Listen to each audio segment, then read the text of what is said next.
أي فائدة ستعود على الوطن من شن الحملات المسيئة لهذا الحزب أو ذاك؟ وما الذي سنجنيه من الإساءة لرموز هذه الأحزاب ومن انقسامنا إلى فرق مع وضد هذه الأحزاب؟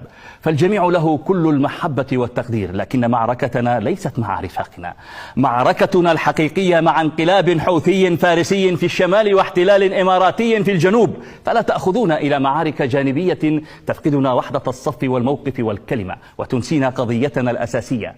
فما بالكم كلما توحدنا ولملمنا شملنا انقدتم وراء عناصر استخباراتية ممولة هدفها تشتيت الجهود وتفريق الصفوف وبث سموم التناحر فيما بيننا لمنح أسيادهم مزيدا من الوقت لإكمال مخططاتهم التآمرية وأجنداتهم الاستعمارية لتمزيق اليمن وتفكيكه لتسهل السيطرة عليه.